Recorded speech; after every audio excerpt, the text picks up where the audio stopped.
intro. Okay. All right. Live from there we go. We are live. Hey, live from the planet Earth. Welcome to CLS After Dark. I'm your host, Mark from Centerline Systems. And we have a very special guest on tonight. You've seen him before in other podcasts, other live streams we've done. Chappy, a great gentleman right over there to my left, your right. And Chappy, well, he's trying to adjust his lights. So I don't know if I'm going to be able to do it. I'm okay. trying, but yeah, right now it's saying that everything's just warm, and I want to match this like cool Technicolor dream noir after hours because we're about to get funky. Yeah, we're gonna have a little fun here tonight. So as excuse me, as Chappy's getting his stuff together. Hey, if you watched last night's live stream over on Centerline, you saw that I was I've been fighting this cold on and off. I had somebody today say, well, you might even have an ulcer. I'm like, I don't know, dude, I also might have a third eye grown out of my butthole. I mean, I don't know what that even means until a doctor gives a diagnosis. But as you can tell, I'm still under the weather. If I suddenly go mute or jump off screen, you'll be able to put two and two together. Like there might be a bucket off screen here just in case. So, hey, and then we got Chappy shaking his head like, what did I volunteer to be? What did I get into here? Here we go. Yeah. All right. Let me see. You got your lights? Oh yeah. Well, it's still fairly light out here. And I don't have like this awesome studio, but when it does get a little darker, I got the purple light going, purple haze. Thought it was appropriate. All right. Well, there we go. So we're going to jump into it. We got a handful of people. Hey, thank you if you watch this live. It's Friday night. People might be going to the bars, wherever the case is. The whole intent of these CLS After Darks for me is this is fun, right? So we're just having fun, but serious conversations with great human beings. And hopefully you're at home having an adult beverage, doing your thing, whatever your thing is. And as long as it's legal, brothers and sisters, and doing your thing and then just enjoying it. And that's what you can see. Chappy and I are already laughing about a little something. So we're going to jump into it here. Chappy, myself, and then another great human being, Tom. We've talked about the VA a couple times. And those episodes have been kind of more focused on like the failures of leadership and some of the issues with VA healthcare. And Chappy and I had a very brief conversation earlier. Matter of fact, Chappy, they've got I'll have to look it up. I don't recognize this guy's name, but they've got a replacement already picked for the VA. Yeah. And our point here is, what we've said in the past and what we're kind of getting at here is the VA is just effed up. And, some places, maybe it's great. We've had people say, hey, in my town, the VA is actually really good where, but everybody knows the horror stories. And I don't know how much of my horror story will come out tonight, but the real thing that we kind of wanted to get into tonight was to not really focus so much on the VA. The VA is broken. It's got to be fixed. I mean, I think Chappy, am I going off target there? Is that a pretty generally fair statement to make? I would say so. Yeah. I mean, we talked last time that there are pockets, I think, of clinics and hospitals that are doing it right, but it's not consistent. And the stories, I feel like it's probably 50-50 at best of good experiences as opposed to bad. And we need to do better by our veterans. They deserve it. So. Hey, and then just on that note, and so again, the proof is in the pudding. We'll see how this new upcoming administration does. But something has to change. I mean, there has to be some change. Now, what Chappy and I are focusing on here tonight necessarily isn't like the political angle or just how fucking broken the VA is, because it's broken, boys and girls. Like, I guess I'll go on a slight little rant before we kind of jump into it. Hey, if you want socialized medicine, then just look at the VA, because that's the best our government has to offer, and it is a catastrophe. So, my humble opinion, if you want socialized medicine, and I'm not saying private and what we got right now is perfect. I'm not saying that at all, but I am saying I know what I'm experiencing, and that is government-run healthcare, and that's what you're going to get. So what we want to kind of focus on is like, hey, how can we help veterans? How can we find other ways that can help with the physical and mental health for veterans? Chappy, fair? Absolutely. Yeah, Okay. and Okay. that's where I think we're heading this evening. Did you want me to go ahead and Oh no, I'm propose the gonna just question? no, I'm gonna just read a couple comments and then I'm gonna pose the question. We'll see, give some people a chance to think about it, and then You bet. have you kind of address that the question itself. So as always, here I don't know. Look, it's our show. We can figure out. I mean, do I read the chats? Do I post them? I don't know. We're just gonna have fun and just let it go. So Gene, a great guy from across the pond, says he's going to be quiet because he wants to listen. Gene, chime in. That this is we're here for everybody, and you might have a comment that people need to hear and gets us thinking about something a little differently. Alpha Omega's back in tonight. Thanks. Woo! We got cool TV. Shalom to both of you. Shalom. And me. Yeah. Shalom from my home. And Thank you. he says he's been battling some health issues. Hold the pony. He's at the bar called CLS. All right. And we got the accessorizer here reporting for duty. And then we got people saying hi to each other in the chat. So we'll kind of move on from there. I'll just pop up there real quick. Everybody can see it. They're all, shout outs. All right. So boys and girls, to kind of get this going here tonight. And again, I hope you're having a beverage. I hope you're doing whatever's legal in your state.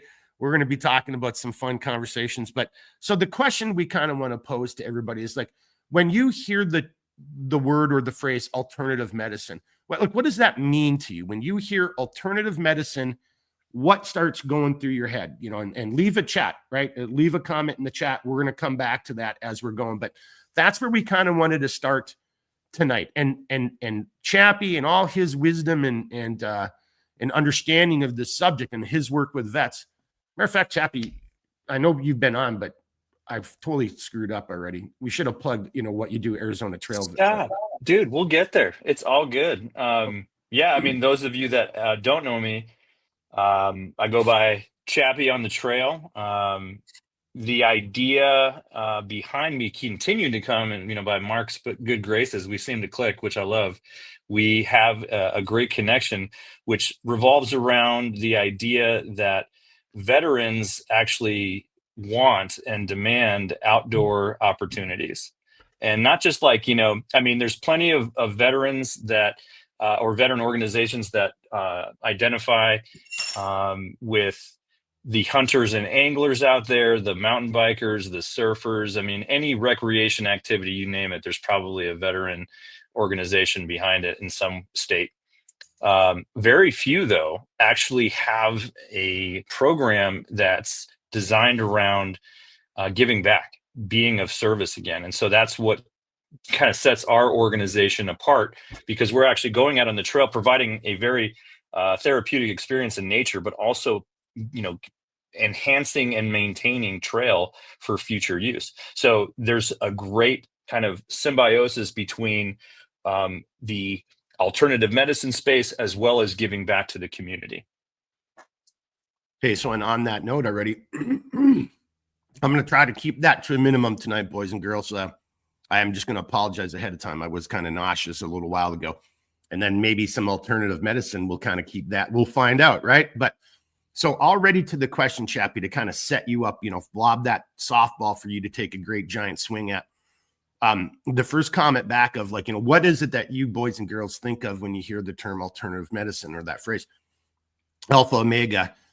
I'm just going to maybe call you AOSS because I like OSS, Operation, the Secret Service, the precursor to the CIA, or just AO. Anyway, something when he hears alternative medicine, the thought that comes to his mind is something that actually works is what he thinks of. Yeah, that's and then fair. Now, okay, that's fair. Then we got the accessorizers calling us hippies, but go ahead and educate us. All right. Yes, I am. You're yeah. Is there like get ready? You get a badge John. for that? Do you get a badge? I would. That? I mean, I'm kind of wearing mine. I'm wearing my Veterans Outdoor Advocacy Group shirt, which are a bunch of fucking hippies. So, yep, I opened the door to the sailor talk. So you get ready for more of that, and I am feeling it now. Just letting you know. By the way, John is a crayon eater, so you guys. He's a Marine. Yeah, hoorah, buddy. Yeah, hoorah. We got Cool TV. His thought is anything that is not under the umbrella of State Pharma. All right. Okay. And then we've got Paul coming in with alternative medicine equals an alternative to big pharma. And then now John did just kind of chime in on the shit talking. Gotta love you, Chappy. Oh yeah, love you back, John. Yeah, we're gonna have fun tonight. Then we got Learn Me Some, kind of saying he thinks it is natural. Alternative medicine is more natural medicine, kind of like how God, I'm not sure how God intended, but but that was his comment as God natural, intended, right? So natural. I think that's a great way to coincide with God. Okay, so now Chappy, take it away from there. Kind of like on the alternative medicine side, and then and just real quickly, and just boys and girls. We're selfishly kind of coming at this from a veteran's perspective, right? Because the VA needs improvement. There's so much room for improvement there. And so, but what we're going to talk about, I think it applies to all human beings in all fairness. Yeah. We're all related. I mean, regardless, but yeah, I mean, you're right. Specifically in the veteran space, just like everywhere else, we need options. We've been overprescribed as a society for decades now, and we need to go back to being healthier. And I think all of these medicines at one point were derived from nature, so they've been just synthesized now. So, but they're still there. They're finding shit all the time. But yeah, to answer your question, Mark, and to lead into the discussion, alternative medicines, they can mean a lot of things. And going from like kind of top to bottom, you go to your natural grocery store, you're going to find homeopathies or holistics, tinctures, ointments, sublingual pellets, to get over the hump of a cold. These are the over the counter kind of holistic or homeopaths. You can even go kind of down a hole too with like singing bowl therapies, acupuncture, and on and on and on. Yoga was even considered alternative for a long time until, there was a studio that opened up pretty much on every corner of this country. But what we're going to talk about tonight and what's going to be our focus, in addition to, talking about more about being outdoors and what that does for our bodies, is plant-based medicines. Specifically we have, when we think about plant-based, we talk about, we can talk about, going from the low end of the spectrum that's not psychotropic is like aloe vera. Think about that. That used to be used. I still use it when I get burns. But, you have all of these types of plant-based medicines, but what is being prescribed in, and maybe we didn't talk about this, Mark, but maybe this is a good time to talk about mental health as well, because that's also a result of all of the veterans receiving care through the VA or through private medicine.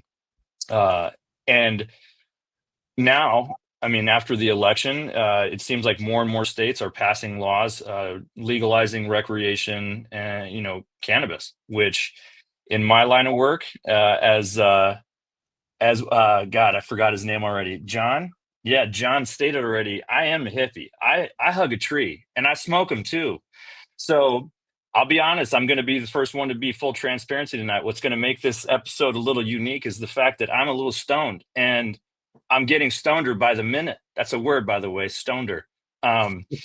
So right now, I'll just be completely open and transparent again about, I use this not to just get high because, I want to just escape. It helps me with anxiety, helps me with depression, helps me stop focusing on shit that inhibits my better self.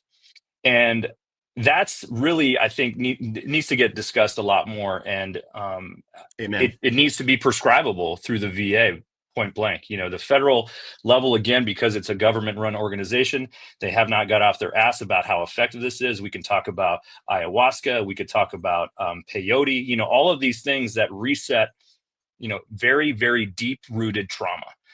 Cannabis is more of like, your beer, your glass of wine, depending on, I mean, there's strains now that just knock you on your ass, but like most of the time it's just to take the edge off, to get you out of your headspace and put you somewhere else that's more positive. But Chappy, wait, I remember some movies from the 30s and marijuana.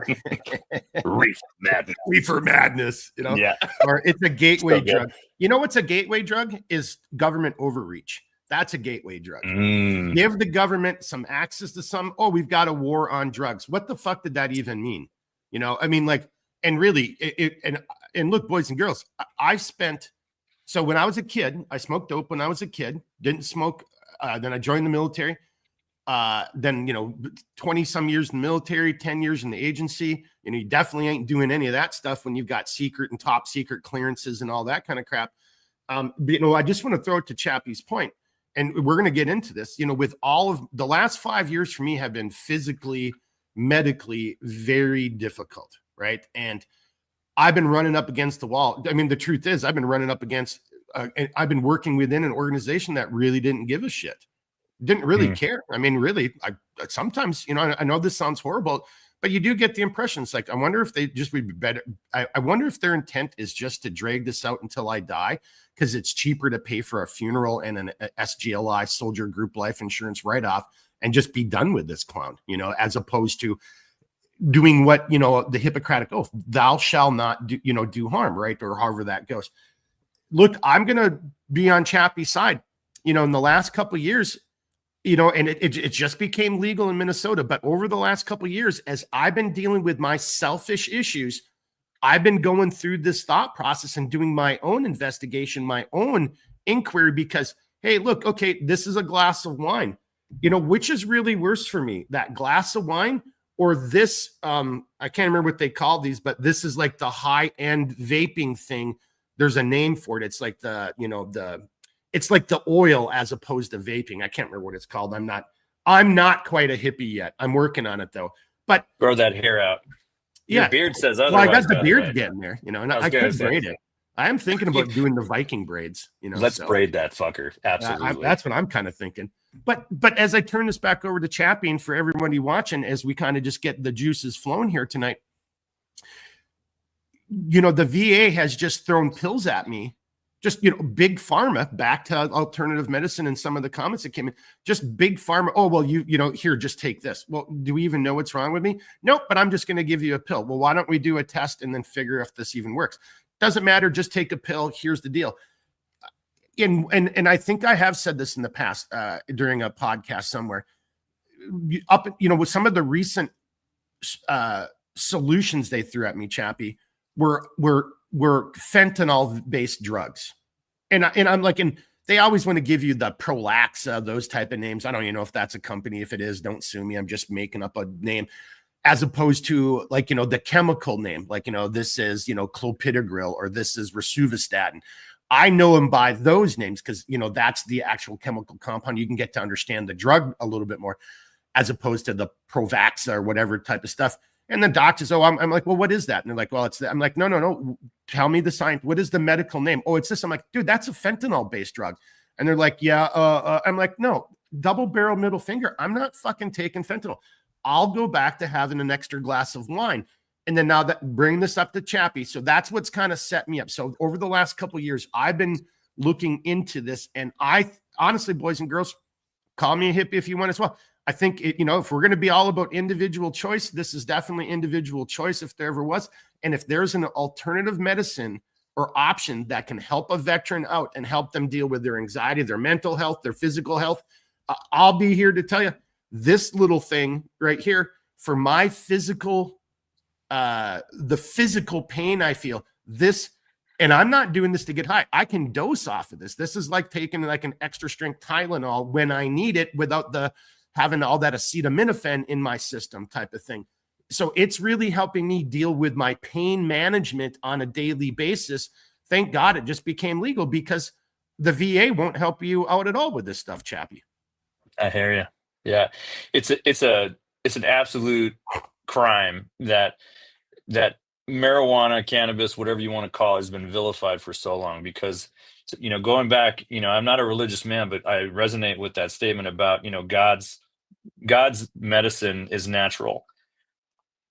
Weed grows in the ground, let's just think about that. I mean, It wasn't like it was, created from something else, or it was tampered with DNA wise or at the genetic level to create this thing that is what they believe is a gateway drug. I'm very certain that it was created to do exactly this. It's to manage pain, to alter our perceptions. To be honest with you, it puts us more in touch with the present instead of constantly worrying about what. I mean, I'm a guy that I worry about 10 steps ahead. I'm always thinking about what the chain reaction is going to be. And this helps me. And just like it is right now, my thoughts are clearer. My eyes are a little squintier, but I can see actually better, weirdly enough. And I'm more focused. And I'm not saying this is universal, because, you know, strains are stronger than they ever have been in the cannabis industry. So I think there's a happy medium for everyone. You know, a lot of people that experience extreme amounts of pain need more milligrams of anything, really, what it comes down to. But what's safer, to your point, Mark, having a gummy or two or whatever it is, a tincture under the tongue. Smoking, you know, obviously smoking in general isn't good for your lungs, but, you know, ingesting tends to last longer, tends to have and be a little bit more potent, and it, you know, in general, it has amazing effects on our physical state. And just remember, as Mark says, boys and girls, that when you are calm, when you can sleep well, when you're resting, your body heals. Your body actually regenerates. So my advice to everyone here is, if you can, take a fucking gummy, go to bed early tonight, sleep well, let your body regenerate, and you'll see what it does for you. You know, I mean, it doesn't sound like we need to convince anyone on this live stream, but at the same time, if anyone's scared, if anyone is curious about it and it's legal, and you find yourself taking a lot of, like, you know, hopefully not opioid or fentanyl based pain meds, but if you're like, you know, even if you're taking Tylenol every day or ibuprofen, aspirin's kind of the you know, the one that you can get away with, but all of these things are gonna just screw up your kidneys, your liver, you know, over time. And so, again, going back to the root of this, these things need to be made available today, now, and it needs to stop being fucking vilified. And we need to be able to just be open and honest about what it's doing for us, and have that conversation with everyone, your neighbor, and just, you know, spread that message, because it's absolutely a necessity, I think, these days. You're on mute, brother. Now, that was not because of the vapor or gummy or anything. That was because I was blowing my nose. So, but hey, let's come back to the sleep, because I think there's a great connection, and I've got a personal story I want to share on that, because sleep is super important, right? But there were a couple comments I want to get to, and because one of them was a question for you as well. Okay. Hey, and I love you guys talking to each other in the chat. That's awesome. That's what it's all about. Yeah. You know, here we go. Here's a question for you, Chappy. This is from Cool TV. Have you heard of Codex Alimentarius? Codex Alimentarius. Have you heard of that? Negative. Okay. Illuminate me, please. Yeah, Cool TV. Leave us a little comment description what that is. Then we got some. Okay, this is just cool, because this probably came in when you were talking about burning one. Kookbra, he's got flames going. Yeah. And then good name. All right, now here's another question for you. So now, and for everybody, Chappy's not a doctor. I'm not a doctor. No. You know, unless you are a doctor, you know, tell us you're a doctor. But here's a question for you. Do you got any recommendations for for tendonitis, joint tendonitis? I mean, so this is a good question, because that's obviously local to the body. I do, when I was a child, I had junior rheumatoid arthritis, so I've been, you know, kind of dealing with that a little bit in my older years. But fun little story. One of the hitches that I was on with my veterans, I twisted my ankle really fucking bad. Thought I was gonna have to just hobble my way out and distribute all my gear amongst the dudes that were with me. But one of them, Chief Neil, who I'm going to absolutely throw a shout out to, he had a roll-on which had cannabis, you know, THC, essentially, CBD, lidocaine, and some other magicness. And I put that roll on my ankle. And I'm not saying it was a cure-all, but I did elevate it. You know, I was able to throw it in the creek that was nearby to reduce the swelling. I did take ibuprofen, you know, because when you're in the backcountry, you can't dick around. But I will tell you, the next day, my my ankle felt better. The swelling went down. The bruising was pretty gnarly, but I used it. I mean, that was day one, and we were day 1 of 5. So I had to really, I was asking him every evening, please give me the roll on. But it was incredible how well it worked. So I would say try that out.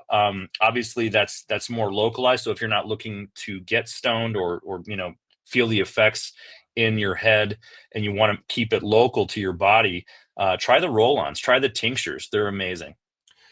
So I just disappeared for a quick second. So here's a roll-on. So right after my back surgery, I didn't have to use this so much in my hip surgery, but this is what I used on my back surgery. And it's a CBD cryo freeze. Back to, I think that was John asking the question. But then more recently, and I'm not going to display them because they're in different containers. But anyway, a buddy gave me, like what you just said, I like a gel, not necessarily a tincture, but like a gel that I've used on my chest prior to my surgery, and it seemed to work pretty damn good. So so again, this is where I started doing my own research, and I started opening my eyes to it.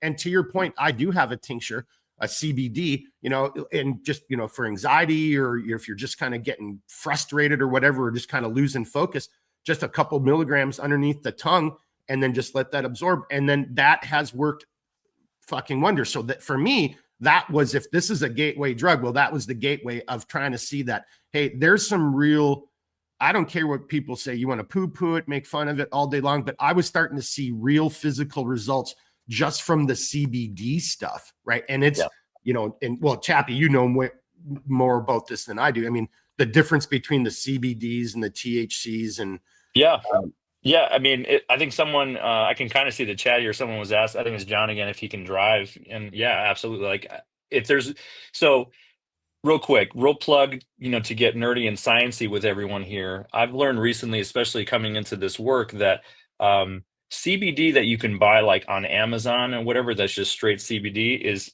bullshit. It's placebo, because in order for CBD to actually work, it needs a small quantity of THC. That's the activating agent. So if you think about turmeric, I don't know if you out there eating turmeric or using it for inflammation, the only way for turmeric to be effective, to be absorbed in the bloodstream, is if you have some peppercin or or something with pepper in it. So they're usually, the ones that know what they're doing that sell turmeric will sell you it with a pepperin based, so that it can actually be absorbed. So it's the same idea with CBD. If you're getting CBD, straight CBD, it's bunk.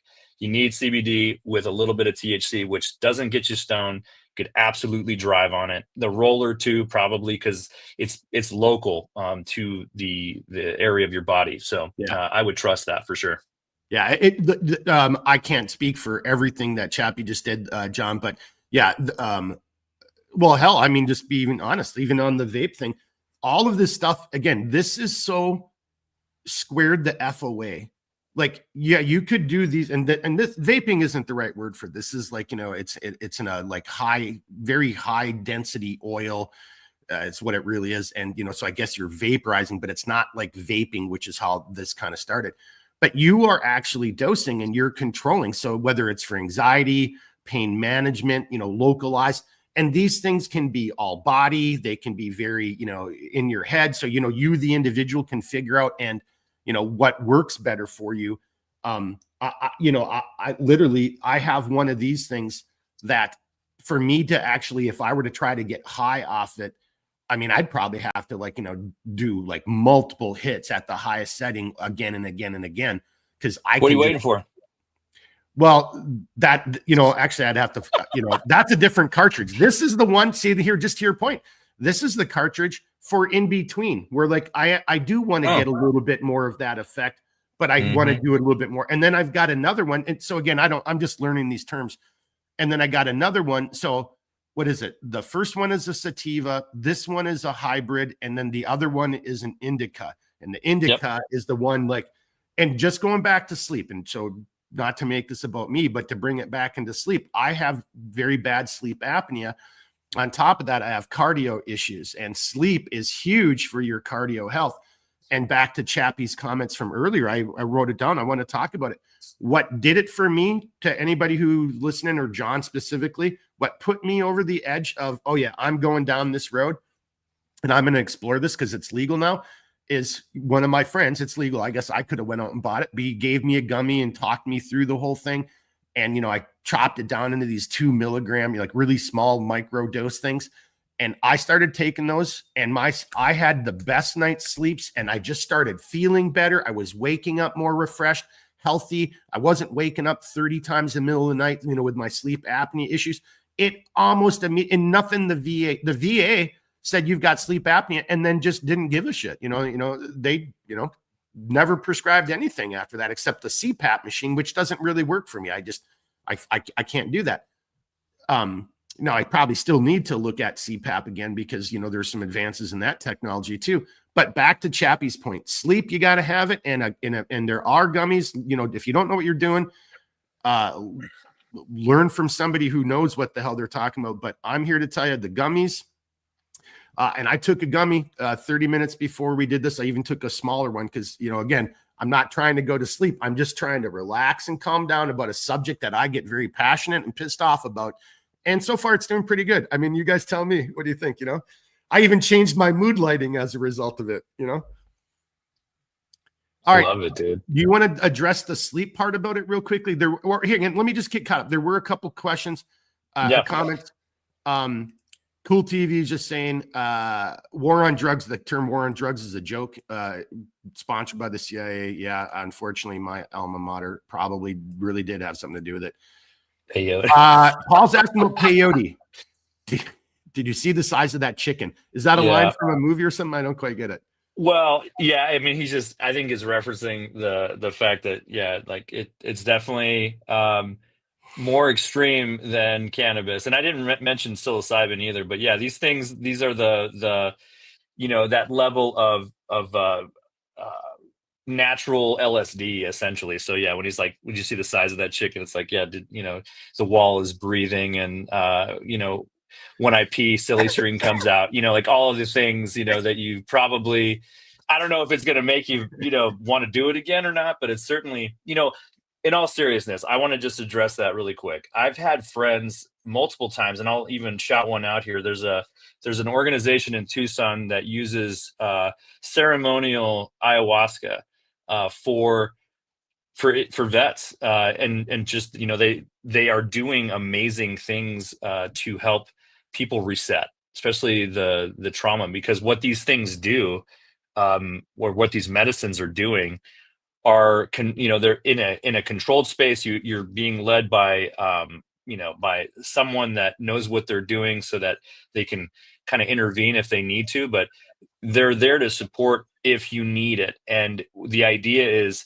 you're going to go in there with a goal, whatever the goal is. The goal would be like, you know, for example, I want a better relationship with my son or daughter or spouse. And then, you know, when you go into your you know, your state after being in, you know, eating or ingesting this medicine, you'll have a goal. You know, it won't be just like you're flying blind. It's like you have mission. Yeah. And I think what's helpful with that, especially with the vet community, is like we can identify with mission pretty rapidly. And hopefully at the end of that mission, you're a little bit more clear about how to get to where you want to be. And there's this level of neuroplasticity that happens, that you're very sensitive to information. So it's like a really interesting time from what I understand. I have not done it, but I've seen people go in and come back changed, and it's incredible. People that I thought, man, there's just no way this person's going to be able to come back, even with all the services that I provide. And it's, you know, again, just right there, Mark, to our point tonight, is that stuff. I mean, talk therapy, all the things that the VA, you know, is safely prescribes.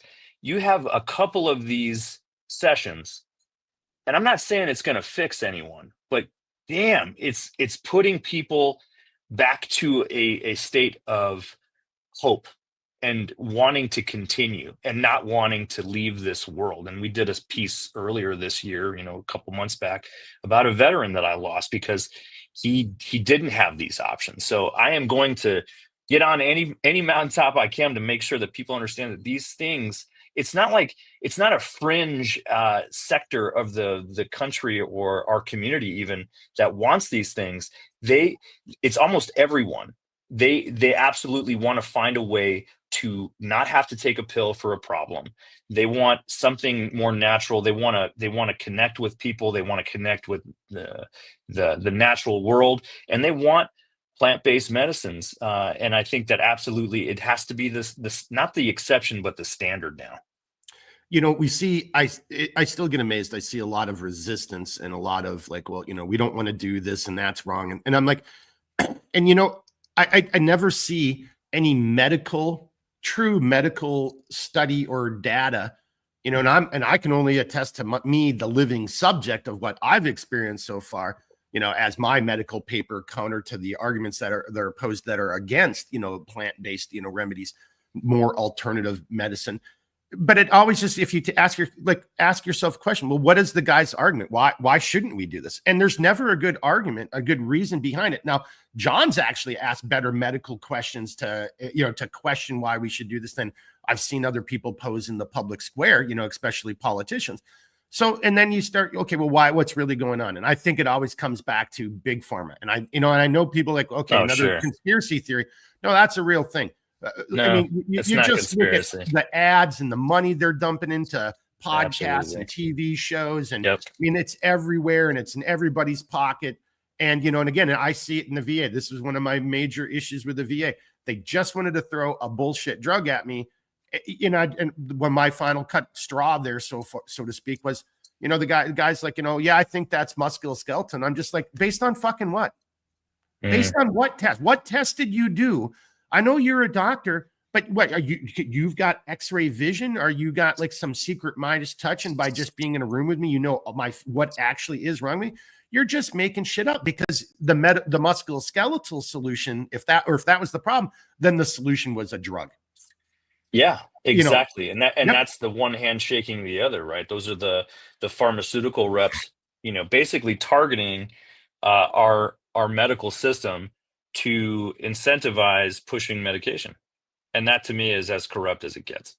Because someone said it earlier, I think in the chat, like, if we all grew our own gardens, our medicine would be free, and big pharma would be a thing of the past. And it's true. Like, we can go down another hole of like homesteading and using our yards to grow things that are native to our areas, including weed, because it grows pretty much everywhere. Anyway, I think we need to make sure that we are continuing to question every time we go to the doctor's office, like especially if they want to prescribe you something. The ones that I trust are the ones that ask me what I want to do. Yeah. Do I want to take a medication, or do I want a XYZ therapy before we go down the prescription route? Those are the doctors that absolutely, I think, have, like you said, that Hippocratic oath is at the forefront of their thinking, which should be everyone in the healthcare industry. And I'll get to the chat here, because I haven't really been looking, but there have been some good comments and again, some more questions for you, Chappy. But I didn't even think about this, and I love what you just said. And this wasn't with like, my coronary doctor or anything. This was with my sleep apnea, my sleep therapist, a civilian, not associated with the VA. I finally won a battle with the VA. I have a civilian primary care provider working with him, addressing the sleep apnea issues and, my, heart related issues. Then their sleep people reached out to me, and to everything you just said right there, Chappy. I mean, I'd never met this person before, and we were doing it as a VTC, just like this. And it was like, okay, well, like, basic questions, getting to know you, getting to know your history. She's looking at my files, and it's like, okay, well, what are your goals here? What do you want to accomplish? And that, led into the conversation, like, well, I had a CPAP, that didn't work, da-da-da-da-da. And throughout that conversation, medical marijuana was brought up. And, again, they can't prescribe it to me because of the VA. But the answer was like, yeah, that's way better than drinking an extra glass of wine a night. That's way better than, yeah. And then when you start talking, and I saw somebody ask, smoking it versus, gummies versus whatever. And Chappy, I think, already addressed that. Again, anytime you're smoking anything that's a carcinogen, and that's just not as healthy. There are so many more natural ways to do it. And to Chappy's point, and seeing this is kind of then maybe my gummy is catching up to me a little bit, because that just made me feel happy to remember, like, yeah, hey, there was this civilian doctor who actually cared about my healthcare and wanted to take that holistic all-person approach that you just mentioned, Chappy. Like, Mark, what works for you? And she was like, hey, we do have new technology. The machines are different now, but if that really isn't your thing, I mean, that is better for you in the long run. But if the gummies are working for you, then stay on that path, because that's better than what you were doing before, which is not having good sleep. Yep. All right. Yeah. All right. Well, Chappy, you got me worked up on that, because that was exactly what just happened last week. That conversation. Here we go. Just real quickly. Here, wait. I think we need to have a game out of this. Every time you go on a tangent, you got to take a hit. Okay. So that means I have to take one right now. So while I'm getting this warmed up, I'll just pop Peer up. Pressure. Alpha Omega saying pot is greater than pills. Is that what you're saying there, Chappy? Yeah. I mean, or is that just a question, Alpha Omega? Like, should you do smoke it, or should you take the gummy or the pill version? I mean, again, like I feel like, because I've been there. There was a time in my life where they call it wake and bake, when you're doing it all day long. And I don't feel like, doing it that way is, I mean, again, these are judgments, right? But these are also stemming from my own experiences. So I'm not trying to offend anyone, but I think there is a fine line between managing pain and escaping pain. Yeah. So to each their own, but I feel like, there could be a good mix of the two. What was his name? The gentleman that was Alpha Omega. Alpha Omega. AOSS. Yeah. AO, I don't have the answer, brother. I think you have to determine what works for you. CBD caps are great as well. So you don't always have to get high. You just have to figure out a way to get that pain under control. And if you're looking for a way to escape, you should probably, think about another avenue, or at least maybe going into ceremony with a professional that might be able to lead you through some dark. Yeah. And I like how you just said that, because if you're doing it for escapism, there's other issues there, and there's other solutions, that can maybe help solve that. Then he kind of made a quick comment. Fasting has also helped him heal in the past.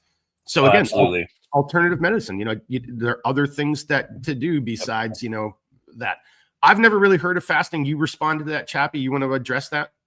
Yeah, I mean, there's lots of studies that basically, if you fast long enough, I mean, you can do intermittent fasting for health reasons as well. But if you fast for anywhere beyond the 5-6 day mark, your body starts to physiologically change. Like, you actually your cells start to reproduce at a faster rate. It's known to actually kill cancer faster that way, because your body has no other food to eat. So it's looking for, it's almost like they're hunting within your body. Your cells are just more aware and hyperactive. I'm not a scientist or a doctor, but from what I understand, the cells are able to reproduce at a faster rate. And we actually go back to that kind of caveman state where, our physiology matches our environment, where we're like almost on alert more, we're aware more, because we're looking for food, right? We're looking to survive. And I think the body is also kind of emanating that mentality, if you will. If the body has a brain, right? So it's looking for ways to survive. And I think that it kind of resets itself, goes back inward, and says, well, okay, where's the damage? Where do I do damage control? And they find out, where the inflammation is, where the foreign bodies are, and they go to work. Yeah. Kind of funny. Sometimes, our body, if left to its own designs, or promoted, compelled by what our ancestors, what we kind of, if we really are human beings on the planet Earth, I mean, there's, again, if you want to go down rabbit holes about science fiction and stuff like that, or UFOs, I mean, I'm just bringing it up because, some people would say, well, actually, if you just look who we are, we're not designed for this environment. I mean, we're not apex predators. I mean, we get cold, we break, and all this stuff. And I'm just kind of bringing that up to your point. Yeah. But when we break, there are things around us that we either have learned over time that assist us in a very natural and healthy way, or to your point, other actions that we take that does kick our body into some kind of superhuman type of overdrive. Yep. So why would we be afraid of exploring that, I guess, is what, kind of to my point there. Hey, there was a whole bunch of other chats I'm skipping over. I think you guys all kind of self-answered, or we kind of done it. I just want to show this. This Paul has had recurring elbow Achilles tendonitis compression with those copper sleeves. Did help him, but he's added a CBD tincture, and it's even better. We kind of addressed that. I think that. Nice. Okay, and this is kind of where we were kind of going. John, we're going back and forth on smoking the pills and can you drive and stuff. Looking at maybe taking one with him on his next backpacking trip for his hip flexors and knees. Absolutely. So good on you, John. I would also think the roll-on for that would be a good point, roll-on. Right? I mean, and honestly, in the evening, I have gummies in my med pouch. I mean, that's how I look at it. It's not like this thing I got to tuck away, in my packs so no one finds it. You know what I mean? Like it's there to be used, and obviously in appropriate ways. But I feel like end of the day, setting camp up, take a gummy, ready for dinner, ready for a fire. I mean, it's all part of the process of relaxing. And like I said earlier, when our bodies are relaxed, our bodies heal. And the image when you were giving your description there, the image that I was seeing in my brain, out in nature, outside, that fire, that camaraderie, that we just accomplished a task today, I could see how that would aid and abet in that whole process. And man, it would be you could be sleeping on all kinds of jagged rocks, and that probably would be one of the best night's sleeps, just mentally and physically. That I haven't experienced that in years. I've slept outside a couple times, but it's really been truck camping, and it's not quite the same thing. But I got to get you out here, man. Yeah, my good man. All right, what do we got here? Somebody said follow the money. Yep. Okay, we were kind of talking about that. Yeah, exactly. That's what's really going on here. I think that's what we kind of wanted to point out. Who benefits from pushing these things? And I know we're capitalists, and we're always looking for ways to make money. But the question we have to ask is at what cost? At the risk of sounding too hippy dippy, we're humans, like you said. We're not. I mean, yeah, we're animals, but we have conscience. We have consciousness, and that sets us apart from the animals. And with that, we can absolutely be a force for good. And it's a choice if we decide to take that route of greed, of avarice, and wanting to basically take as much as I can, or we can, in order to perpetuate whatever life that would be. But in my mind, I'm a rich man, but I also, it's not in money. It's about being helpful. And I think doctors, even though they're paid very well, and my wife is a nurse, she's paid relatively well, but I also think there's an incentive to push these things. Again, it comes down to the pharmaceutical companies. It comes down to, let's face it, hospitals are businesses, y'all. So they want to keep the patient comes in, patient gets treated or seen,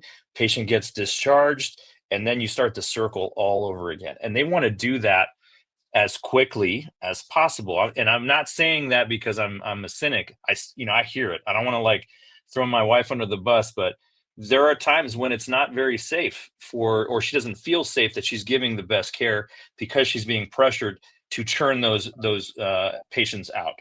And that's not acceptable. And I understand the rationale why, but we have to do a better job at meeting someone on their darkest day when they're in so much pain, and not just looking at your watch, like how much longer are they going to be here, or how much longer do I have to deal with that? And I know that's a tall order because you get 6 or 7 patients, that's a lot of bodies to care for.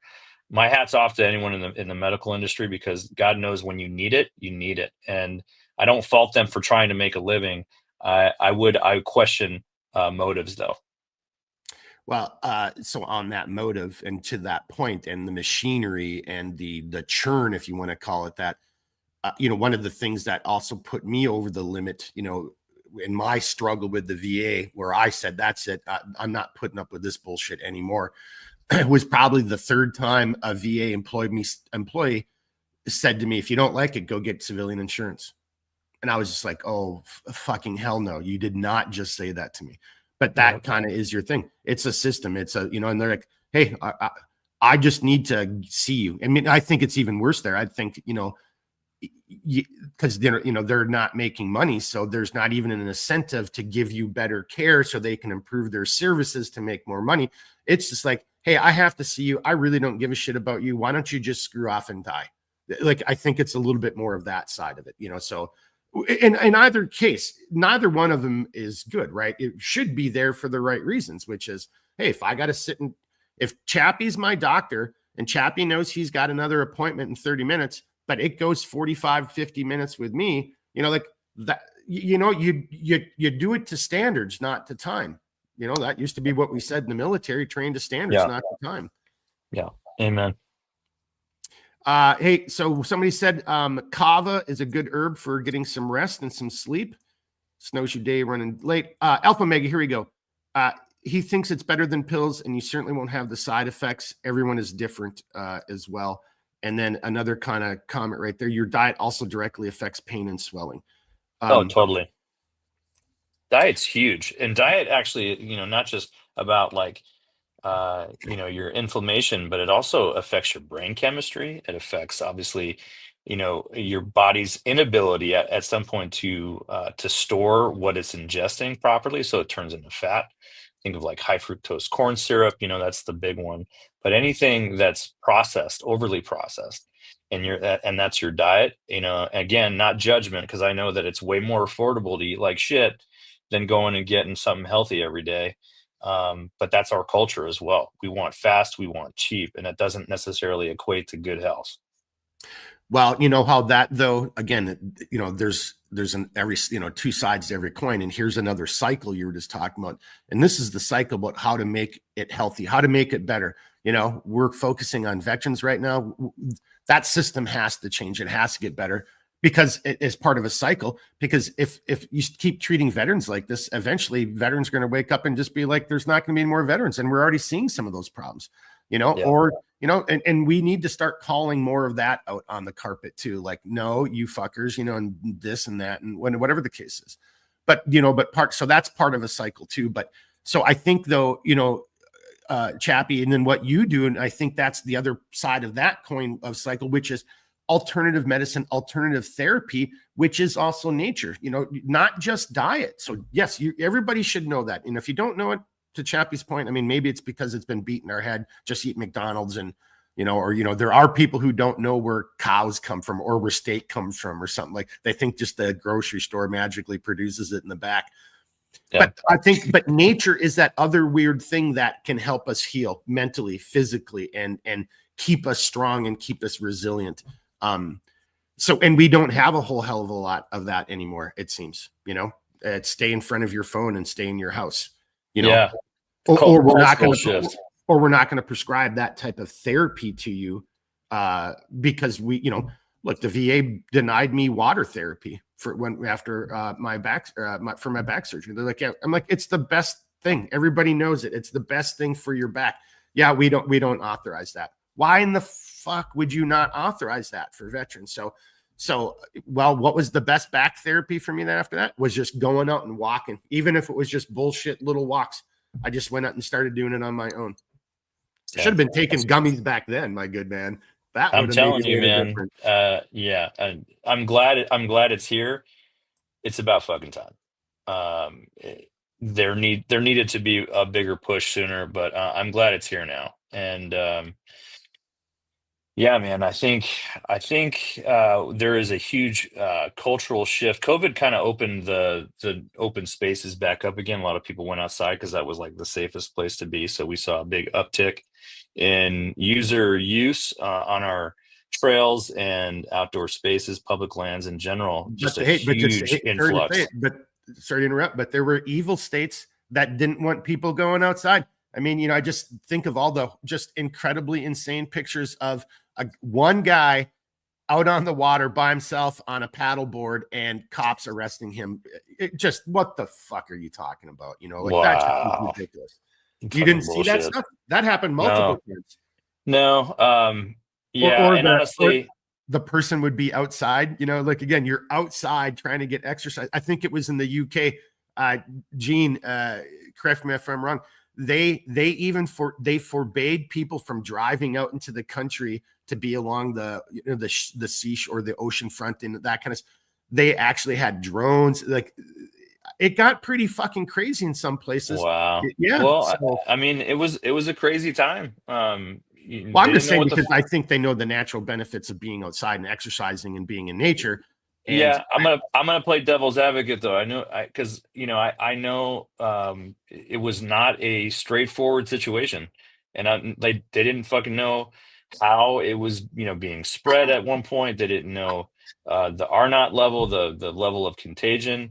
They didn't know any of that, so they were just, I think, playing it safe. Now we know that it's absolutely idiotic that when you're in an enclosed space, you're going to get sick. But if you're outside, especially during the day when you have the benefit of UV light hitting everything, it's going to be pretty rare, if you know, whatever that percentage is, that you're going to get, you know, sick from someone else anyway. You know, drinking unfiltered water, that's another story. But you know, the fact remains that people understood the value. I think the good thing that came out of COVID was they understood the value of these public spaces.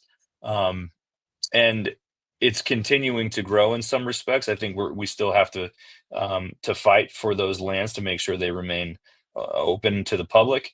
But that's like the first step. That should be the first thing when you going through your transition process, your TAPS process in the military. They should be like, cool, what are you into? And if they go video gaming, like, cool, what do you like to do with other people? Video gaming. Okay, what do you like to do with other people outdoors? And then that conversation might go into something and might go, well, you know, maybe I camped, or I went to a summer camp when I was a kid, or, you know, I did love to go for hikes, and it might rekindle some of that energy and magic that they once had as children. But you got to remember, man, and everyone listening and watching, we're not too far removed from living in caves. Like, we're talking like, you know, 10,000 years ago, something like that. So it's kind of nuts. Like, we were pretty primitive, but we were in more, we were in concert with our environment. We were living off the land. We were only taking what we could carry. You know, it was a very symbiotic relationship. And until we started, going down like the rabbit hole, but when, you know, we were able to cultivate crops, that's when we started building houses. And then, you know, it just kind of went downhill. But I think in this time more than any in prior history, we've become very, very far removed from our you know, natural roots in the outdoors, and it needs to change. We need to get people jazzed up about going outdoors. A lot of us are already, but I think, you know, to our you know, our point of like, what do we do in place of when it comes to veteran healthcare? That needs to be one of the first steps. Yeah. Linking you up with an organization that's going to at least expose you to something that's nature based, whether that be mountain biking with a club, or surfing, or stand up paddleboarding, something that is outside, something that is veteran, you know, specific, or at least has a bend on veteran care, and the fact that they can connect with other people. Because Lord knows, like, all of these statistics that are out there are stemming from the fact that they don't have a community.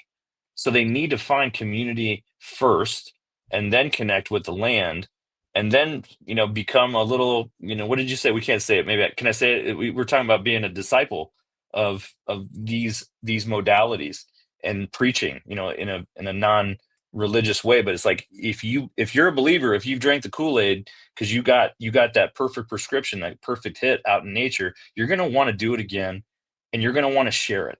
And I think that's the inherent need that we all have for going back outside. And just like a plug for your organization, others, you know, like them, and the, quite honestly, the ability for even more to exist. That's what needs to happen. And that should, you know, again, if we're going to see any real forward progress in the VA. I think this is one of the, I hate to say it, it's probably one of the easiest things, places to start and where to fix. Because you're not even fixing, you're fixing it by filling that gap, that niche. Like, hey, like you said, and that's an easy thing to do. You're supposed to go through an out process, right? And then during that process, like you just described, doom, doom, doom, doom, doom. And then, in your state, in your county, it's not always going to be perfect, but, or why reinvent the wheel? Chappy already exists. Then tie Chappy into your network somehow. And then that's part of something that your VA doc is working, or that VA rep is helping to work with that veteran and pushing them out there to these other resources. It doesn't even have to be recreated. It already exists. Arizona, vet trail program. And I'll even say that, as I was just talking with another guy that's in this same world, he uses overlanding as a way of connecting veterans with the land and public conservation. Holy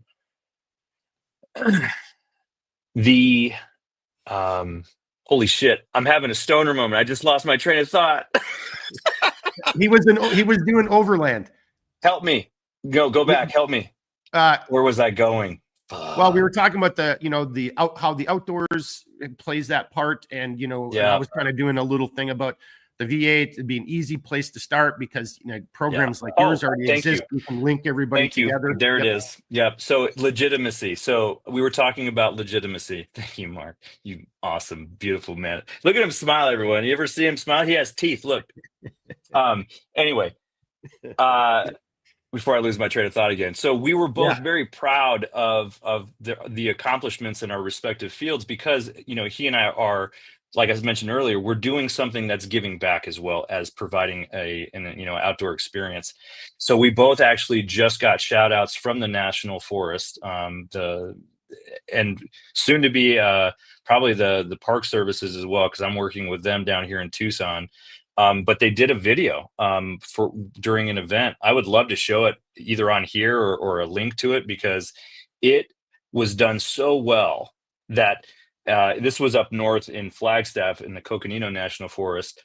It was done so well that the national they picked it up at the national level essentially, and they shared it with their network of thousands of subscribers, hundreds of thousands of subscribers. So we've had a pretty decent uptick of like, hey, what's this all about? So it's a little nerve-wracking, but it feels good to get that recognition. But the next level, which I'm working at now, and more to the point of the conversation today, is like the VA needs to, like you said earlier, Mark, bring us into the whole health approach. And so that's where I'm trying to weave my way in to the VA system, because if we're a part of the whole health approach, which is like everything from, yoga and meditation and all of the other hippy dippy shit, they have us on their roster as well as either contacts, or they're going to do an event with us. That's going to prove, obviously, the point that it needs to continue to grow and multiply. And when the VA sees it, I'm sure there'll be some recognition involved. But those are I think in this space anyway, with us, with what we're doing, all of the entities, including, was it Mike? With Mike, 23rd veteran. 23rd vet. Yeah. All of us are all trying to get legitimacy, because we're, for lack of a better word, we're fringy. And it's stupid to call us that, because we're already doing it in a lot of ways. A lot of people just go outside and go for a walk, like you said, and just, release and just, feel better. Why not prescribe that? Why not make it mandatory? Because God knows we take direction well as servicemen and women. Give us an order to go outside. Order it, right? And I think once that happens and they go, this is the best thing, and they say, okay, but we can explore other options, even prescriptions, I think are valid at that point.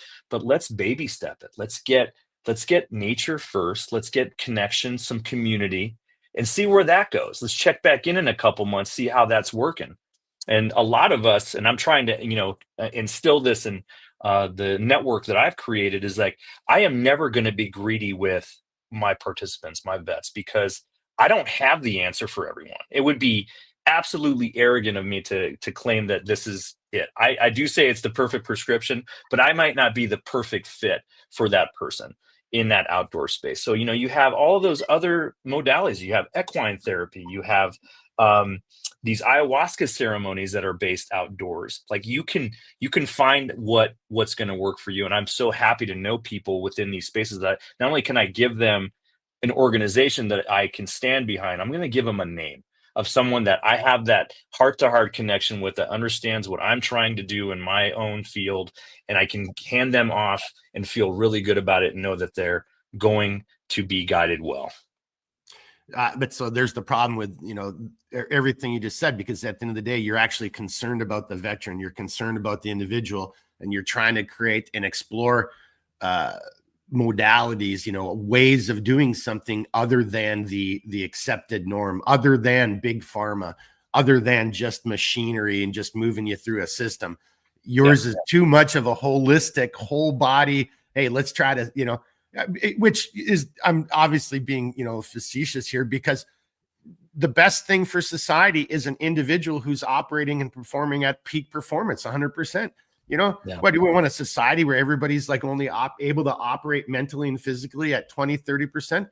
Nothing will get done in that society. That society would suck, then maybe we're taking, then maybe we're taking we're kind of there, dude. For other reasons. And not to be the pessimist, but I mean, a society that's operating at that level is very controllable. It's very moldable, and influenceable.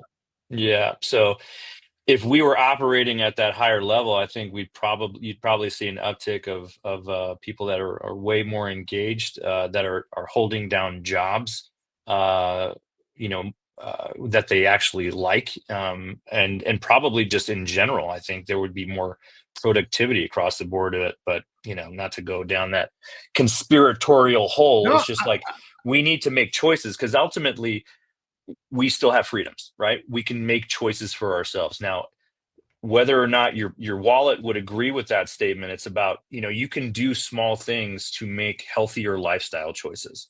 And, keep going back to beating that dead horse about, with veterans specifically, if we can get them in touch earlier, sooner, get a hold of them sooner and quicker, we're going to make them more resilient. We're going to make them more productive after they get out. We're going to make them want to be an active member of society and give a shit. And veterans have so much to contribute, and society would, and I'm not saying because you're a veteran, but you do, your mindset, your team spirit, your gung-ho attitude, all of that, your skill sets that, it isn't, okay, great. You were a door kicker the whole time. Teamwork, planning, operations. You have to think critically and analytically. And oftentimes you have to do it in a millisecond, right? Or you and your buddies die. Those are skills that shouldn't be scary. That's skills that actually, as you said, could start just bringing around a whole new level of awareness. And what a great community that would be to live in. It might be bad on some aspects, like why is everybody's fucking shoelaces look the same, and and everybody's buttoned perfectly. Okay, you guys mess something up, get a little disorganized every now and then. But other than that, I think we can overlook it. Well, there is no such thing as utopia. Brave New Worlds is one of my favorite books growing up, and that's a great segue into what we were just talking about, because that's they were controlling their population with drugs, with pills, until one of them said, what, I don't want to take this anymore. That's when the change began. And I think we all have the ability to make the changes where we can, and be, I think, kind to ourselves when we can't, hopefully, and just know that we're all a work in fucking progress. We're all trying to get to the same place, and we're all trying to, I'll steal from a buddy of mine that no longer works at the ATA, but he gave me a gift. We're having a good non-stoner but meaningful conversation on a truck ride home from being on the trail. And he said, if we weren't built to be happy, why the fuck can't we get there more often? Because that's really the ultimate goal as a human being, is to be in that state of happiness, because we're built to be that way. Obviously we have a whole spectrum of emotions, but boy, if we know what it's like to feel happy, like why wouldn't we want to chase that all the time? And of course that's It's not possible because we need to find, what doesn't make us happy to have that full, human experience. But we absolutely can continue to try and strive to be as happy as we can at any given part of the day. I'm an optimist. No, I think that's no, and I agree. I think that's a great trait of yours, and I think specifically to this point, it's very spot on. There can be, we should be optimistic because at the end of the day, have we taught? If we've offered solutions, if you want to call them solutions, to how Chappy, his perspective, me, my perspective, you guys in the chat with your comments. Have we said anything that's super complicated, like that really has you like, hang on a second, how would we go about doing this? How much money? It isn't hard to achieve, so optimistically, I think what it just takes though is we're just going to have to get to a point of it sucks so bad that something finally stops. And then because once that if you want to call it a snowball or that rock starts rolling in the other direction, I think that's going to be really hard to stop it. Right. And that's a great thing. And that's where we need to go. Because the alternative is, well, then we might as well just like go back to being, using our military stuff, wearing weird clothes, driving like, road warrior vehicles. Like we might as well just give up, at that point. Yeah, I'm good. Mad Max is one of my favorites. I do not want to live in that world. No, to be sure. Yeah. Everyone that dreams about that has this fantasy that's somehow going to be better than it is now. Grow up. Like, I don't know. Maybe it is in your mind, but I feel like once you taste and see what real pain and suffering looks like, and it's like next door, it's your neighbor or someone that lives in your city, and it comes to your attention because it's affecting you personally. It's not pleasant. And now I'm talking like, going down the Civil War route. I'm sorry, I'm going on a tangent now, but I feel like that's over glamorized as well. Like that's, right. Like that, like prepping is one thing. Being prepared is absolutely a necessity, especially if you're a father. That's my judgment. Or, you have a family. You need to have a little bit of backup because you never know when you might need to rely on yourself for a little while. But as far as like a long-term solution, go back to your grocery store, Mark. Like people don't know where the fucking food comes from. Yeah.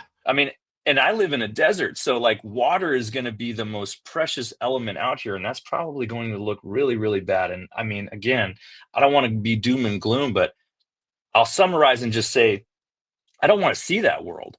Like, I think we've fantasized about it enough. I think we've seen enough Mad Max films or like Dune or whatever, like where you see desolation or like the Road. That's one of my favorite books.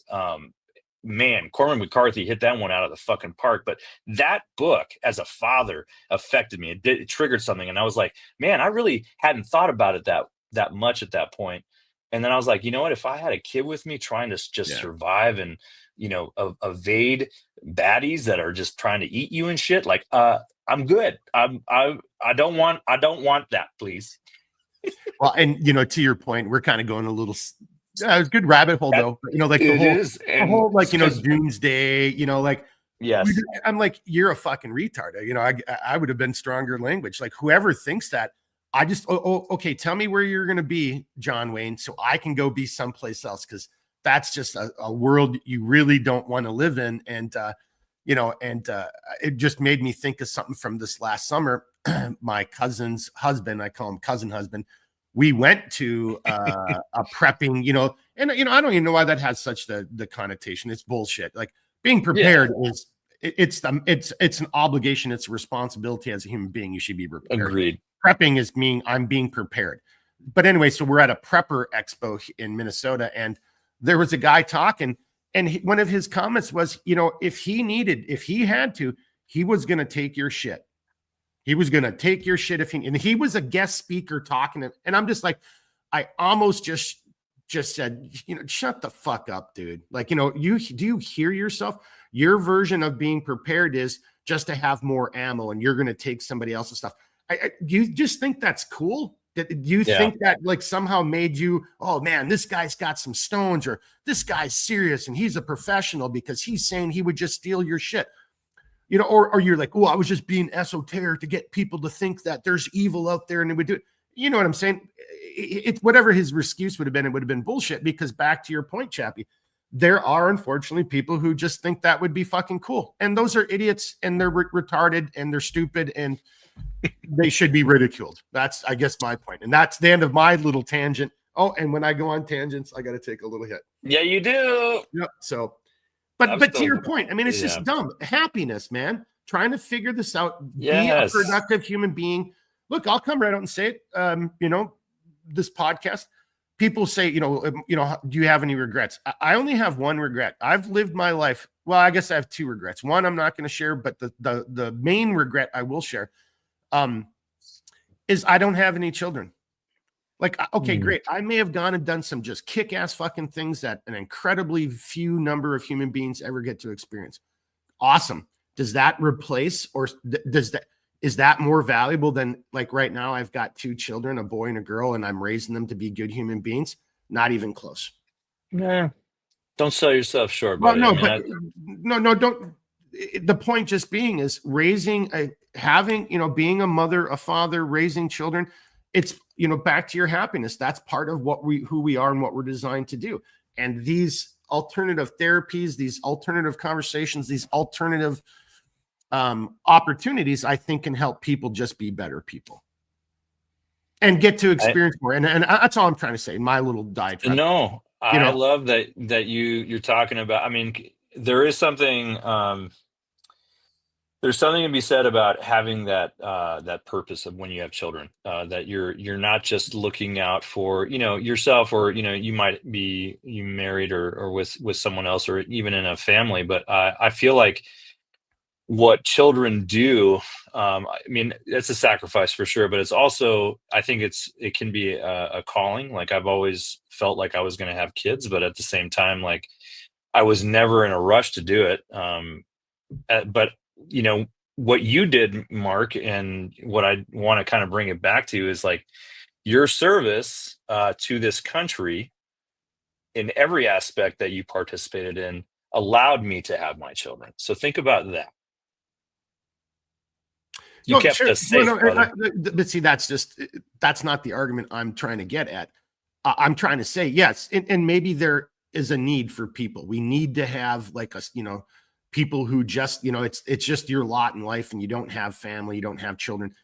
That's not my point. And, you know, for those people, and if they do it, if they bear that burden, you know, okay, maybe, but that's not what I'm trying to get at. I'm just trying to say is that I think, you know, and I am a religious person. I think in the grander design, God's grander purpose is the ultimate test. I mean, because, see, I don't know this, but I'm not an idiot. I can step back and say, holy shit, I thought I did some hard things. Man, look at what that mother or father has to go through. You know, look what they're like. That's the ultimate challenge. That's all I'm trying to say. You know, and love it. You would have made a great father, Mark. I'm just saying. Well, are you my father? Yeah, Luke. I am your father. Probably one of the best. But come on, you know, who didn't really see that happening? I mean, I think I knew Luke was where Darth was Luke's dad by the end of the first movie. You know, like, that's his dad, isn't it? You know, that's going to be something like that. But how old were you when that came out? Well, what was that? 70 something? I can't remember. When did it come out?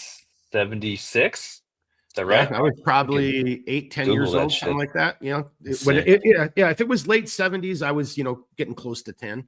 So yeah. Okay. Yep. Did you see it in the movie theater? That I actually think may have, just like so many other people. I don't know if it was my first movie, but it was definitely it's the first movie I really remember seeing in a Gotcha. Yeah. 77 it came out. Yeah. So yeah. Just about 10 years old. Great movie. You know, and I just, you know, and that's kind of funny because I just said, you know, 10, just thinking about a kid, and something that came up the other day, and that I think, you know, to bring it back into what we're talking about here and helping veterans, and how alternative medicines or alternative therapies, you know, are very beneficial, and the wilderness, the outdoors is one of those. And so just in a weird way, Chappy, you know, like, so thinking of this other comment that came in the other day, a different subject. And I was like, you know, I know I'd been out hunting with my dad before I saw that movie, because that's what just flashed in my mind. I'd already been out hunting a couple of times. I probably was, by, again, 10 or 12 years old. That's what you did. There was no Xbox. There was none of that stuff. You were outside with your buddies trying to jump your banana seat bike over the culvert, over the ditch or whatever, that kind of stuff. You were running around and staying out until even after dark. And there weren't, I lived out in the country. There weren't city lights and stuff. So I wonder how much of that, plays into a little bit of your attitudes towards the alternative, medicines, the alternative therapies, or if that just makes you, a little bit more resilient as a kid because of that, those opportunities. Both. Yeah. Cause they call it, there's actually a term for it. They call it free play kids. When, the kids that came home when the light post went on, like that's a whole nother generation that didn't manifest after mine anyway. Like I think the last one that could actually go out and fuck around in the desert and build forts and get into shenanigans. But yeah, that absolutely I think plays a big part into how I gravitate toward the outdoors, because I was happy in those moments. Happy, not having don't get me wrong, Nintendo was freaking awesome. That when that came out, it was nuts. And we definitely played it, but we were out there playing basketball. We were out there going in, like I said, just going and doing naughty stuff outside. There was no cell phones. Beepers were almost the thing. So really it was like, your parents just trusted you to do the right thing. And, yeah, sometimes we did, sometimes we did it, but we made it home every night at some point. Yeah. And your parents didn't freak out if that was right. like, a little bit late, just like as long as it was before dinner or before if you had chores, like a chore time, whatever it was, like, whatever. You see what I'm saying? Everybody's a little bit different, but yeah, as long as, you made it back there at that point in time and you didn't break, the neighbor's, window or, do something stupid. Yeah. Good. All right. How was your day? What were you guys doing? Yep. Oh, hide and seek. All right. Who won? Oh, okay. Oh, you guys were trying to jump your bikes across the creek. Yeah. Oh, or you guys made a dam in the creek this time. Yeah. Okay. That's what it was like. Yeah. And Jimmy was shooting at people with the BB gun. Did anyone lose an eye? No. Yeah. Oh, okay. No. Good to go. Yeah. That's what it was like. Yep. Absolutely. So your point, Mark, nature is absolutely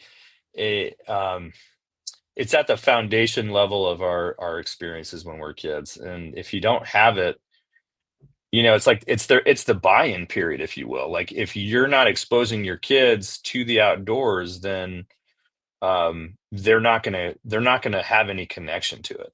And obviously we need to rethink that, because what's ultimately going to happen is, not to get again serious, but we'll miss out on a whole generation of non-stewardship of our natural spaces. Yep.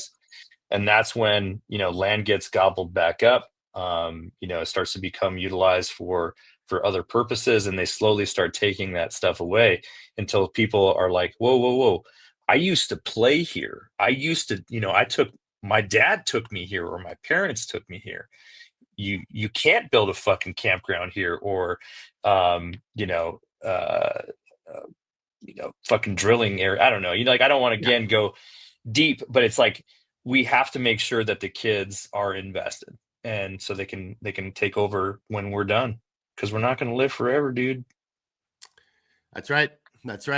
No one gets out alive, and that's right. And it is about the future, and and I think the way to pay that into the future is making sure we can demonstrate to the future that we're also willing to take care of those people who were in the past. It. Yeah, that's it. Yep. Hey, we're at an hour 20. I think we wrap it up, by about hour 30. We still got people watching, so I mean, everybody that's else awesome. Must be, doing gummies or whatever. Hey, yeah, I'm going to turn this over to Chappy. Everybody in the chat, kind of start wrapping this up. But hey, leave a comment. I want to see the comments. What are you doing? Are you having a drink? Tell us what kind of drink you're doing. Or if you're... How are you unwinding? Yeah. What do you? Yeah, what's your therapy right now? Yeah. I know what mine is. What is no? I don't think anyone has any idea what yours is right now, Chappy. What is your? Oh, What I is your? said it earlier. I said I'm stoned and I'm having an amazing That conversation was with a that was friend. sarcasm, So, dude. That was oh, a okay, joke. shit. I told you I'm stoned.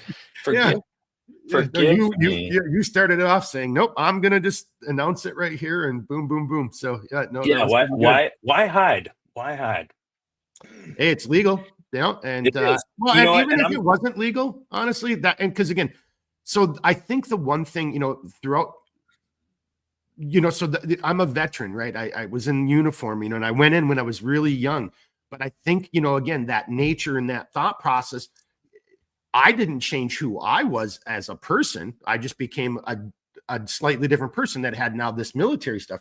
The me who that makes up the core of me was still there. And even through all that stuff, I've never given a crap about marijuana. I mean, I've just always thought this, like, do we really care about this? Like, seriously? Drinking is so much worse for you, yeah. yeah, I'm like, is this what we care about right now? This is what we're spending money on.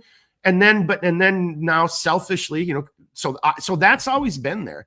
That type of person, again, maybe that type of person is the same idiot who's willing to spend X amount of their years of their life or sacrifice their life or lose their family because of their military service, and stay in for another 20 years. Maybe we are those type of just, again, dreamers or crazy people that just simply say, why is marijuana illegal? Hey, hang on a second, but it's being proven to work medically in these other advanced countries. Why are we not considering that?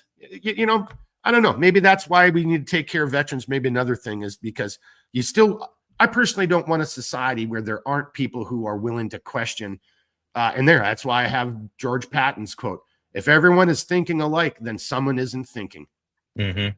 So, I like that. yeah. So I think to me, that's always, again, we've got to help make sure that we have a society where there are people who are asking those questions and willing to challenge and try to get people to do the right thing. And, so, hey, anybody watching this, now or on demand, if any, hey, get some attention over to Chappy, his way, that whole thought process, take it upon yourself and reach out to, if your representative is on a panel or start sending messages to, the incoming cabinet people and just, hey, we better start taking care of our veterans. And if you guys, we're just going to, maybe we all just need to start standing up and just start holding people accountable, Chappy.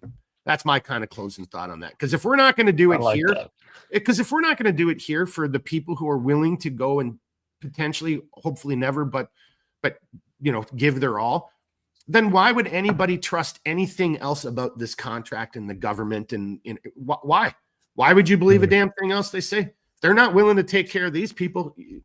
Or maybe they don't want to take care of veterans because they just think veterans are just cannon fodder and just be done with you once you're dead. And we'd rather take care of people who are just going to tell us what we want to hear and do what we tell them to do. I don't know. Those are good thoughts, Mark. As far as get your thoughts. I agree. I wholeheartedly agree. I think we need to be engaged civically as much as we can, and learn the process, especially within your own locale. And that's where really the change starts to happen is at the local level. So yeah, get involved with local politics, and if you're a veteran watching this or listening to this, just know there's organizations out there that can help you get a voice and be proactive, peacefully and effectively, because unlike the civilian population, to Mark's point, when you do join, when you do serve, I should say, and you get out, there is a level of reverence to the veteran population. Maybe not at the VA level, but to the communities. I feel like are always it's a very universal truth, is that most people can get behind veterans. So use that voice for good. Go out and say what you want, because if you don't, they won't know. And so we have to make sure that we are demanding, really. It's more, it's a process. There's a language, but if you can speak effectively to it, I think the right people will listen. And you have to just be relentless in drilling that messaging in and home, because if you stop, then they'll just ignore you, like Mark was saying, you gotta keep that message, got to keep it the same, and make sure that it's for the right reasons. And I think if that's the case, we just can't lose. Yeah. Well, and again, it's a fight that no matter what your other beliefs are, this is the one that should unite everybody. This is the easy, like hang on, is that what we're really talking about? We haven't already fixed this. This is the thing that should be the easiest of the no-brainers, no matter, even if you've got Congress and everybody acting the fool and being stupid. This is the thing that shouldn't, this should happen. I like that, Chappy. Hey, final questions, and I'm going to bring it back over to you for your final comments, and then we'll kind of wrap this up. Yeah. Back to like when we were saying, what's your guys' therapy? AVV, his is physical fitness, but doing it with Which his is son. great. Yeah. Yeah. Awesome. So that to me is just another example. And he had asked earlier, I don't know if he saw it. He was like, why don't veterans get some kind of gym membership? Yeah, right. Yeah. Like something. Why? Because again, physical fitness. I would prefer to do that out in nature, foot marching, Volks marching, however, like fishing, hunting, da, da, da, da, da. But if your thing is, well, like, I'm going to go to the gym with my son. Yeah. Why can't that be something? Like, they should incentivize the shit out of that, because like, maybe you get a couple points on your PT score if you join a gym or something like that, like you can absolutely leverage that with, maybe you go, okay, I'll give you, an extra $50 a month to join a gym or whatever, average gym membership is. And say, if you stick with it, then, it's good on your next promotion or whatever. Just incentivize it somehow, pay him to do it. And you'd be surprised at the level of commitment that changes, because, I think when I think about a gym on base, it's not the cleanest, it's not the most, up to date, because Lord knows when they put in the last kind of gym equipment. It's not a good experience. And the idea, I think, is to expand the community, right? So if you're going to the gym with the same dudes or gals that you're normally hanging out with, that's not really expanding much. Go out into the civilian world, make a new connection, and that's just going to make that reason to want to continue to go to the gym. So anyway, I'm on a tangent now, but I think absolutely, Viking, they should provide gym memberships, period. That's another great avenue. Yeah. And then, I think part of his point was also to just like, once you're out and you're, and as part of your healthcare process. Oh, absolutely. It's a gym membership. Yeah. Yep. But it should mean physical fitness, and again, and diet and all that, that definitely comes into play. Absolutely. And then hang on. Then AVV's got a couple final comments here. So again, he kind of was agreeing with like the whole, like, it does seem unfortunately rather evil and a little nefarious. Hey, the less vets the VA have to treat, the easier their jobs are. Again, if you don't like it, go get your own insurance, or if you all die, we don't give a shit. And then his kind of thing is back to 23rd veteran. We still have between 18 and 22 vets ending themselves, every day. And that's just totally unacceptable. And, back to everything we just kind of talked about. And we were talking about meds, at the beginning, the alternative medicine. Chappy, you had mentioned, just the mental health. And I think this was, and I know you and I have talked about it in one of our podcasts together. I just can't remember the event, but I think it was 2 years ago. And it's a veteran had pulled over to the side of the road, and it's, and he's filming himself with his camera, putting it on his live feed. And he is losing his shit because yet again, now another doctor and everything, there's his other doctor left, and now it's a new doctor, and he's got to go through the whole process and start it all over. And as a result of that, his meds are all fucked up, and all they want to do is talk about their meds, but then they fuck up his meds. And somebody, commenting on that video said, oh, dude, that guy's going to have a nervous breakdown. I'm like, no, you are unfortunately witnessing a human in real time having a nervous breakdown. And that's, kind of in a weird way. Could that had been avoided if the guy had some other alternative resource or option available to him other than, okay, the process is fucking broken. That was wearing him down.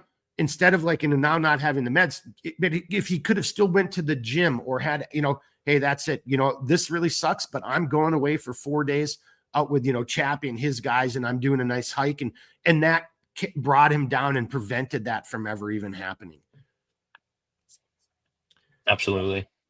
Well, yeah, I know. And that was, we don't know, but it just seems to really, again, kind of like, bringing it back to the overarching, kind of concept here tonight. It's just really sad that we're not even willing to explore it. And that's a million times cheaper than just keep throwing oxycodone and fentanyl based drugs down our throats. Well, you said it, Mark. It's cheaper, and there's no real. I mean, yeah, outdoor recreation as a business is absolutely I think it's $1 trillion a year industry at every level if you think about it. It's very profitable, but is volunteering are these nonprofits that are in the world of conservationism, but also providing amazing outdoor experiences. There's not like a lot of monetary incentive other than the goodwill that it brings, so yeah, until I guess they can figure out a way to market what I do, which I will absolutely, you can, now I'm on video, you got me on record, I will never let that happen, because this needs to be accessible, not just for the ones that can afford it, and it should never be a cost to the veteran anyway, and it should never be a cost to provide experiences like that for veterans. So hopefully that'll be the norm, or at least the legacy that we can leave behind. I feel like we're at the foundation level, and we're going to see a huge influx of veterans as OEF vets start to retire, and we're going to see more engagement, I think, and that's going to be when our programming is going to be absolutely a cornerstone in recovery and just transition out of service. Yeah. Again, there's hope, and again, going back to, what was it 30 minutes ago? Like, no, there is hope, there is a chance, I'm optimistic. I think it can happen, but it ain't going to happen if we just all sit with our, on our hands and not get involved in some level. And I just got to share this last comment because it's in response to what you were just talking about. AVV, Angry Viking Veteran, he didn't start getting better until he stopped taking the meds, told the VA he didn't care. And he just, in his earlier comment was his thing is now he works out a lot with his kid. And that was the best move he's saying he's ever made. So kind of to that point, hey, if that works for him, and maybe, AVV's move is dramatic, but it worked out for him and that works for him. Well, shouldn't he have that option, and shouldn't there be options available? Like, okay, hey, if that's what you want to do, okay, let me introduce you to Chappy. Let me introduce you to, these other programs, these other things, da, da, da, da, da. And if that works for you, then all right, that's what we care about. What works for you, not about just moving you along and, doing as little as possible to collect our government wages or government paycheck. Amen. Amen. All right, take us out on something good, Chappy. Let's wrap it up. We're at an hour, 30 some minutes. All right. I don't even want to wrap it up. Hang on. I just got to say, honestly, I don't, because like this is the Friday night thing. I mean, I seriously, I know. I'd be like, okay, everybody go. We should make it a marathon, dude. We should go take a break, go to the bathroom, pour yourself another drink, we'll come back. But no, first time. But it's good. If the people want it, I'm down. So if we want to do this again and maybe start here's the thing I think, sorry if I'm speaking out of turn here, but like maybe give the audience a chance to ask questions and like what topics do you want to have us talk about on a Friday evening, and then see what we can do, or having other people come on that are experts in their fields, or maybe not, and they just like to get stoned, or want to have a glass of wine or three with Mark. I think that would be really rad. So yeah. Okay, so now let me you may have created a monster, Dr. Frankenstein. So, okay, because I like the idea. Now, I've got this little goal of how I want to do these things, and I want at least 2 out of 4 episodes to be focused on something veterans related, whether it's, so 2 out of, so there's like, let's say there's 4 episodes a month. I want 2 out of 4 to be veterans related. I wanted 1 to kind of have to do with like, well, I mean, I don't know how to say it, but like, you, the man, the human, the individual, and whether that was like, telling a story or, or focused on things and how to, like self-improvement. I don't want to call it that because I'm not a self-improvement guru or anything like that. But anyway, what you just said actually sounds more fun. What if one of the 4 episodes was we don't even know what we're going to fucking talk about. It's 4 talking heads. You're at home having your adult beverage, and it's me, Chappy, and then 2 dudes. And then it's just like, yeah. And you're already starting off like, okay, we've been already in the ready room for 30 minutes, you know? So, okay, here we go. You know, I don't know. I did one with another organization called Veteran Trash Talk. Have you heard of those dudes? No. You got to look them up, man. They're hilarious. But yeah, it's 4 dudes, sometimes 5, and they are drinking and talking about all kinds of shit. And the guy that moderates it, he's like a Joe Rogan for sure. He's just absolutely on it, but it gets off the rails, dude. I think as the drinks get a little heavier, the pours get a little heavier, it just becomes a rant and a ramble. But it was a lot of fun. We don't, have to go down that route, but I love that idea, man. I do. Yeah. Well, and again, this is way more fun for me on a Friday night than being in a bar. You know, I'd rather do this anyway. Yeah, I'd rather do this.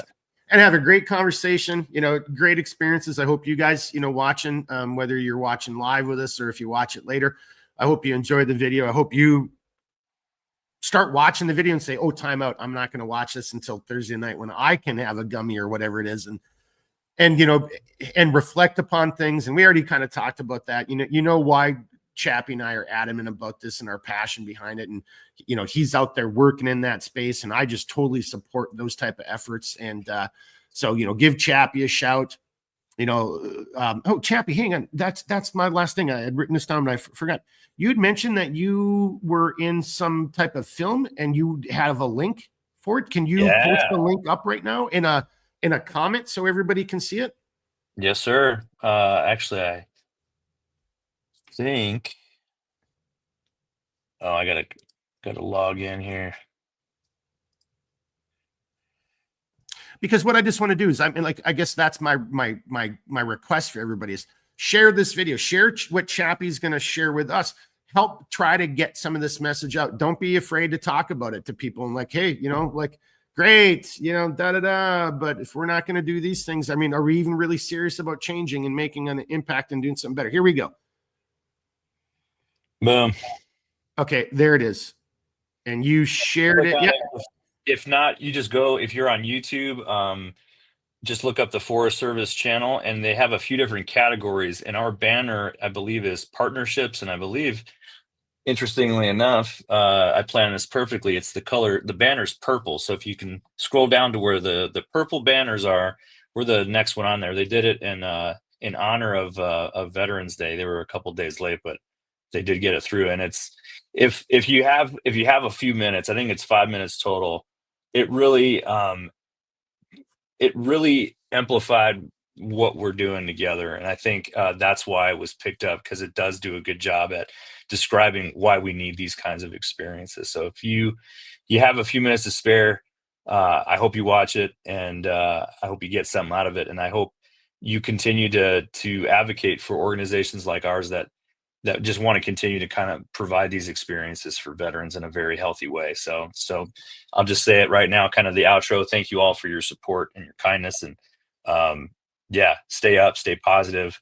Make sure to get outside this weekend in some capacity, even if it's just out in the backyard for a few minutes to get some sunshine on your shoulders. Like just remember that nature is a prescription. So make sure to take your pills. Yeah. Take your pills. And that's how you're going to have to sweat out that hangover anyway tomorrow. So get outside and sweat it out, boys and girls. Right. Hey, Chappy, again, hats off. Thank you so very much for coming and being on and sharing more about who you are and what just who you are as a person and what you do, for your organization. We'll definitely be having Chappy on again in the future. I hope everybody follows his advice and sweats out that hangover out in the woods tomorrow. Get out there and get some vitamin nature. And that's all I got. Thank you for joining us on our second episode of CLS After Dark. You're kind of picking up the theme, and we're going to continue. So we'll see you next week. I think next week, I don't know. Just stay tuned. I'll post them on social media. I got one of 2 things going on for next Friday. So I don't have them quite locked in stone yet. So I'll just advertise that later. Again, everybody have a great weekend. Get outside in nature. Even if I'm here to tell you, Chap, missed my final comment. I'm surprised we overlooked this. Dude, I just even like watching nature freaking shows. I mean, There like you go. that even just helps me sometimes. Like, oh yes, I'm watching a thing about freaking frogs in the Amazon, you know, like Amazon. I'm like, yep, that's good enough for me right now. It Oh helps. yeah. Yeah. Yeah. Watch a documentary on something that you love, something outside, something naturey. There it is. All right, everybody. I'll come up with a cool outro for this. But until then, you know, just enjoy your weekend. Thanks for being here tonight. We'll see you next Friday. Hats off to Chappy. And then just get out there and get loud, and let's help try to make these things a reality, because come on, man. Come on. We can't get this done. That's all I we got. can get this done. Yeah, right on. All right. Thanks, everybody. We're punching out. We'll see you next Friday. Be good.